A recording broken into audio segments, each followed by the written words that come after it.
Hi, this is Mike from Kraftyhands. Thanks for joining me. Today we're going to make this 6x6 teenage boy card, and as I'm sure you can agree, it's very bright and colourful and would appeal to an age range from, I would have said, 8 right the way up to maybe 13, 14, or maybe even later. But it's not just a teenage boy card kit, because on the disc we've also given you all the elements to do a teenage girl version of it. So you've got the similar sort of toppers and banners and cutouts, but instead of it being blue, you have a pink and girl themed. Okay, so you have the choice to do the boy or the girl. But for the purposes of the demonstration today, I'm going to be recreating this boy card kit. Okay, so let's go ahead and get started. So as I said earlier, it is a standard 6x6, so it's my standard 6x6 card blank. So that is 297 by 148 folded at 148. Okay, so we'll go ahead and start putting it all together. So we're going to put the backing paper on first. For speed and ease for the demonstration, I'm going to be using a tape runner, but you can use whatever adhesive you feel most comfortable with and can use the best. So we'll pop the polka dot panel on first. Okay, and then we have a choice of sentiments, but we're going to do that in a little while. Just move those out of the way. You have 4 strips. Okay, now you can position these on the card front so that they actually all fit together correctly to make one big picture. It is one image that's been cut into 4, but the 4 strips are on the kit as separate, but it is one image that's been separated. So it's up to you. You can either put them on randomly, or if you want them to all follow on so they look like they all fit or follow on, then you can do, but you don't have to. Now I'm going to just place mine over the top without sticking them down yet, just so I can work out the placement. Okay, so I've got the placement right. Just move our little teenage character. Okay, so there we go. So I'm just going to arrange those so I've got the relative amount of space all the way around, just to do it by eye, if you like. So when I'm happy, I know exactly it's about 1/8 of an inch between, so I can just space them out accordingly as I'm putting them down. But what I am going to do is I'll put this one down first, followed by this one. Then I can adjust the other 2 as I'm putting them down. So I'll put that one down on the card front first. People always say to me they never can space these things out right. Well, we're all the same. We all have to learn the best ways to do it that suits us the most. So, and this is the way that I found doing it. And then I'll place, and you could do the other end and then work your way inwards, but to me, actually we will do it that way rather than do it that way, because we can.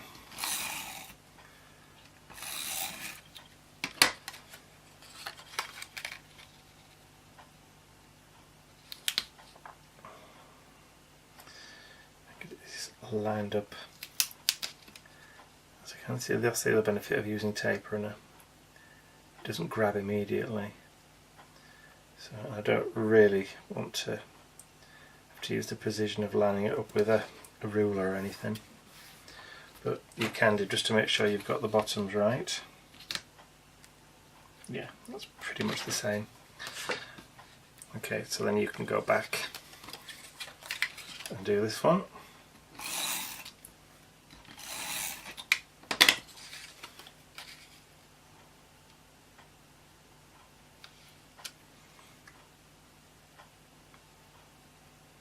That's going to give us pretty much an even border around all 4 pieces. But I'm just going to shuffle it slightly a bit more that way, using the pattern to line it up to make sure that I do get it straight.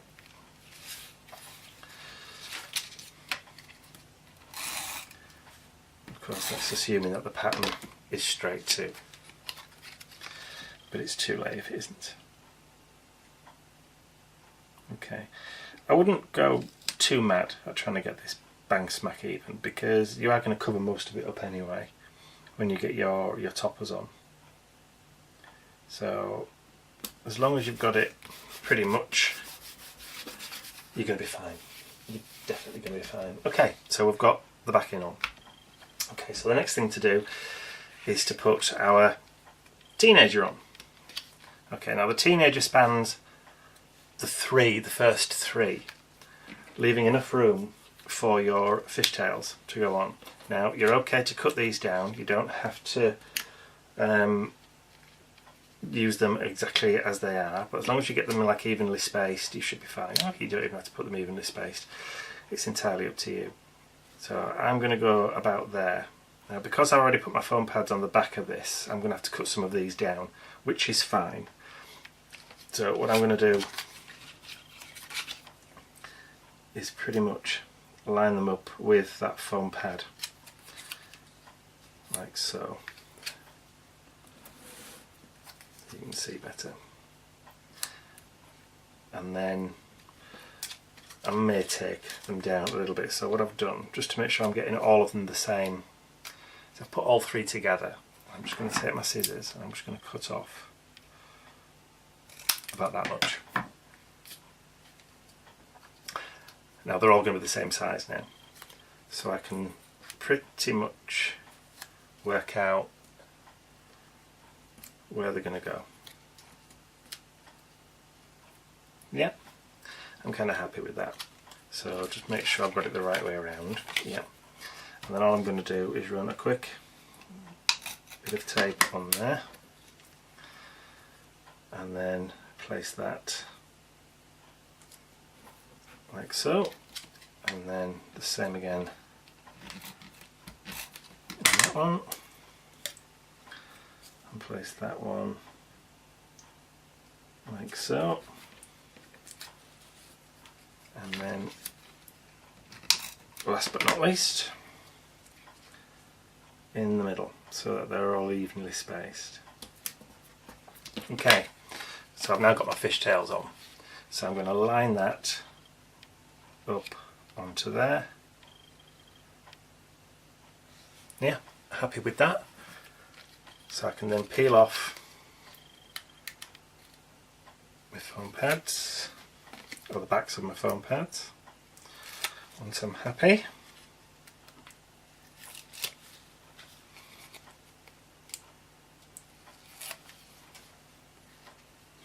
This is one of those cards where you could actually go really mad with if you wanted to. That's a perfect background for overstamping.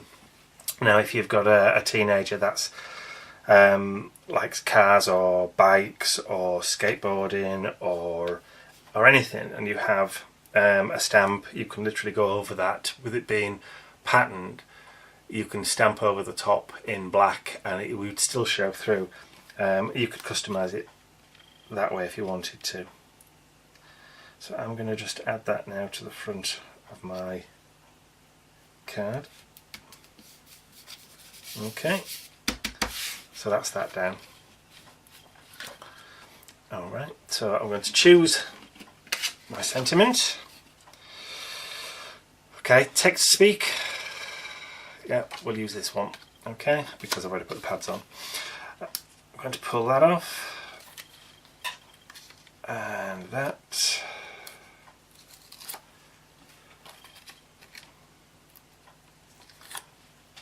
Okay, I haven't put one in that corner there because that's the one that's going to overlap slightly.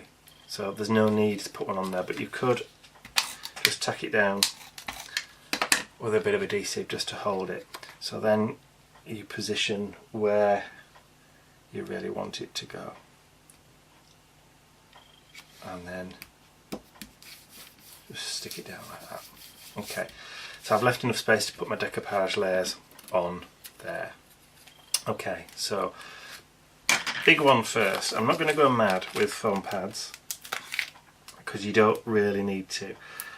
All I'm going to do is I'm going to place the foam pads in the areas or at the points where I'm going to be adding my other layers. So I need to put one so it's just about in line with his t-shirt, because that will be the point where I'm putting it on with this layer. So as long as I mirror the two, I'm not going to, I can put one just there on his throat line as well, just about where his collar is. So I've got 3 there, so that's where the point will be when I add these 3, so that will be quite sturdy for me to add it. Now I also need to put some down here on the bottom, so I can either cut a pad in half, which is what I'm going to do, or I can use smaller pads. Okay, but because we've got these, I want to keep the sort of shape, so I've got the shoe kind of shape there. You won't see that. And then the other half will go there like that. Okay, and then I think I've gone over a little bit on the shoe. Yeah, that's better. Can't see that now. Okay, and then I'm going to put 2 smaller ones on his leg, just about knee height. There and there, just to add a little bit of stability. Come on, you little varmint. That's the last thing you want. Okay, we're ready to stick him on. So starting with his feet, line the feet up, and then take the head and just lay that over the top. Okay, and then the same what we did with the main topper. So head,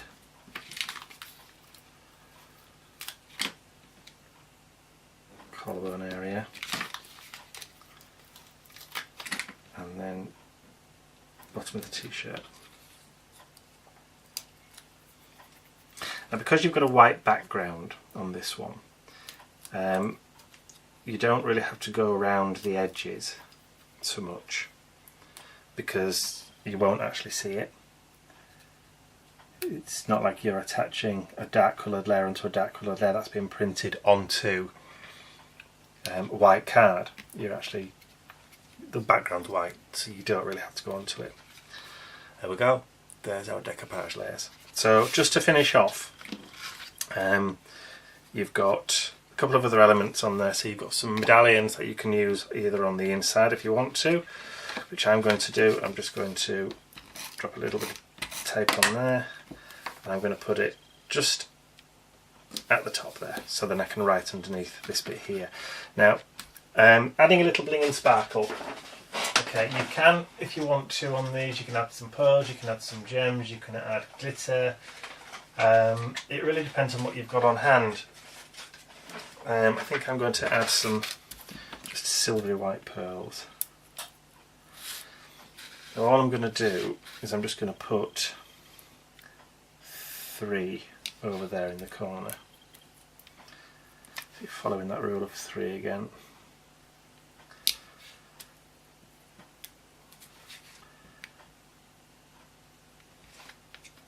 There we go. We've got to put them on the banners. That's the beauty of doing your own cards. It's really your own choice. So there you go. One suitable teenage boy card. Don't forget, you could very easily change it to teenage girl card just by changing the backing paper and the toppers, which are provided on the kit. Okay, so there you go. We're all done. We're all finished. Again, if you wanted to put a bit of glossy accents on his eyes, on his trainers, entirely up to you. You could go over his t-shirt with some glitter. Again, like I say, it's all down to what you want to do and how far you want to take it. There's the basic structure of the card.